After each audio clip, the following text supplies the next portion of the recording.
forme des acteurs de changement. Notre ambition à la FOPES, c'est d'aller au-delà de la valorisation professionnelle. Une formation qui est reconnue pour être progressiste.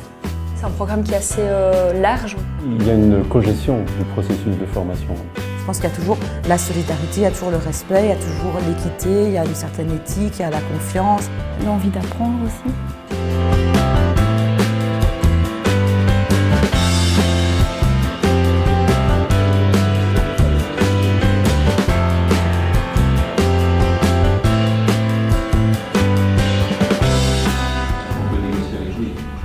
La FOPES, c'est la faculté ouverte en politique économique et en politique sociale. C'est un master universitaire qui s'adresse à des adultes engagés dans la vie sociale, politique, économique et qui souhaitent renforcer leur capacité d'analyse des enjeux qui traversent la société et aussi leur capacité d'action.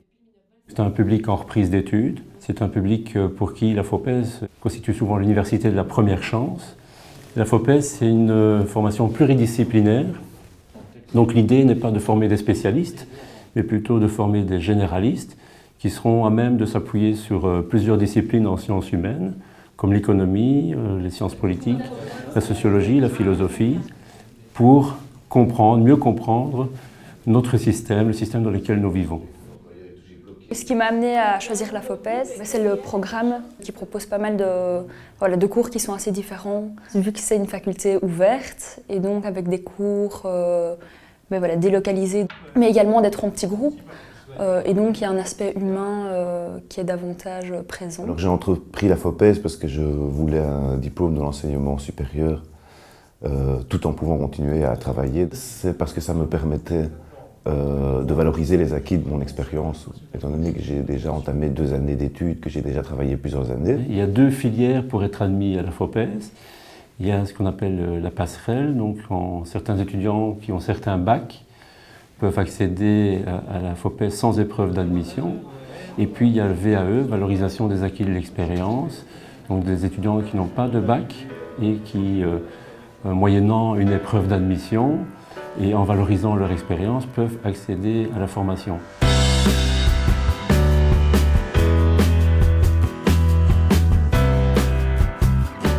Une fois ces étudiants admis, eh bien, ils vont se retrouver dans le cadre d'un atelier de départ. C'est vraiment le point de départ de la formation, c'est ce séminaire qui est organisé lors d'un week-end de plusieurs soirées. Et là, il s'agit d'abord de faire connaissance. Les étudiants vont faire connaissance entre eux. Et puis, on va constituer un groupe qui n'est pas qu'une collection d'individus, mais qui a une dynamique propre, qui est basée sur la confiance, la coopération, l'entraide. On va constituer aussi des sous-groupes de 4-5 personnes qui vont devoir travailler ensemble pendant 1 an. Les étudiants, lors de cet atelier de départ, vont aussi être invités à affiner leur projet de formation. Et on va aussi, lors de cet atelier de départ, identifier des centres d'intérêt propres à chacun des étudiants ou des centres d'intérêt aussi qui sont communs au groupe et qui par la suite pourront servir de base à la réflexion quand il s'agira d'organiser des séminaires. Il y a la dimension collective qui est fort présente, que je n'avais pas vue en m'inscrivant dans d'autres études. Le fait de ne pas être un numéro, on sent qu'on est bien accompagné, que chaque personne est prise en compte individuellement. Si jamais on a une question, une réflexion, on se sent assez à l'aise pour interagir en fait avec le prof. Et donc l'interaction, je pense que c'est aussi un point marquant de cette formation. Il y a une certaine proximité, que ce soit avec les professeurs qui est facile à les trouver, mais également avec le conseiller pédagogique et également avec tous les membres du groupe. J'ai le plaisir aujourd'hui de vous présenter Marjorie Lelubre qui vient de défendre une thèse sur les politiques publiques de lutte contre le sans-abrisme. Elle a une thèse de doctorat. Les enseignants dans ce programme partagent une vision de la science qui est une vision de l'intellectuel engagé. Par la manière même dont la pédagogie est mise en œuvre à la FOPES, on invite ces étudiants à faire acte de citoyenneté. On leur dispense pour être acteurs de changement à la fois des savoirs critiques, mais des compétences aussi humaines qui leur permettent de se positionner comme acteurs de changement. Et donc la réponse au sans-abrisme qui semblerait la réponse... La FOPES, c'est une faculté qui est attentive à mettre en place des pédagogies actives, des méthodes participatives, pour que ces étudiants puissent vraiment être acteurs de leur formation. Je prévois en début d'année un schéma de cours avec des marges qui permettent au groupe d'étudiants, en fonction de ses attentes, de ses besoins particuliers, de définir certaines parties. Ils sont aussi acteurs de leur formation, au sens où moi j'essaye certainement de les impliquer dans l'organisation même des séances.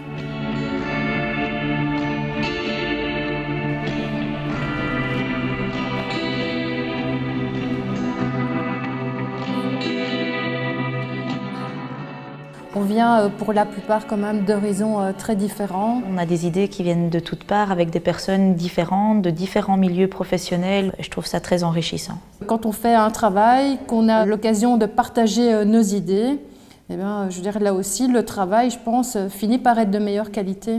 Moi, le travail en sous-groupe m'a apporté la capacité de réfléchir sur des problématiques que je ne me serais jamais posées au départ en étant seule. J'avais tendance à être très individualiste dans mon travail et la FOPES ici m'a vraiment permis de travailler plus en équipe avec d'autres personnes, de déléguer, de faire confiance.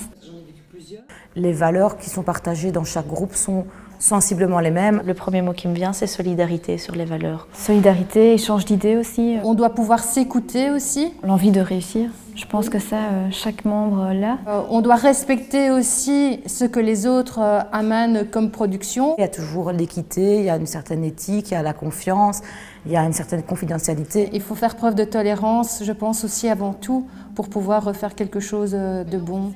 Une grande partie de la pédagogie est basée sur le travail en sous-groupe. Et ces sous-groupes sont amenés, dans certains enseignements, à rendre à la fin du cours un travail collectif. L'intérêt est double. Je pense qu'il y a d'abord la dimension d'apprentissage coopératif, qui pour nous, à la FOPES, est vraiment très important. Et aussi parce que finalement, à l'issue d'un tel travail, les étudiants réalisent que la plus-value de cette dimension coopérative, c'est qu'ils vont produire quelque chose qu'ils n'auraient pas pu produire seuls. Mais il faut toujours garder un équilibre avec les évaluations individuelles qui permettent de voir si l'étudiant en particulier a bien acquis les connaissances et les compétences à l'issue du parcours.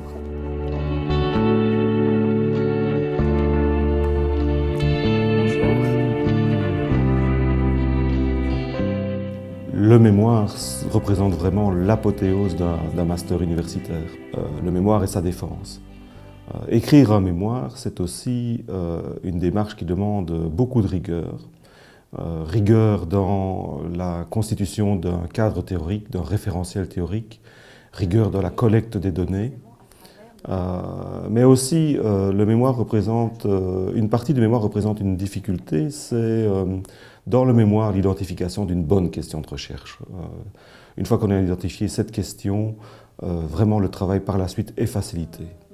Mon approche, effectivement, elle s'est basée sur 2 champs disciplinaires principalement. À la FOPES, il y a des évaluations formatives et certificatives. L'évaluation certificative, c'est celle qui permet de voir si l'étudiant a acquis les connaissances et les compétences qu'on attendait de lui. L'évaluation formative, c'est un retour intermédiaire qu'on fait vers l'étudiant à partir de travaux qu'il nous soumet et où on lui montre comment il peut s'améliorer.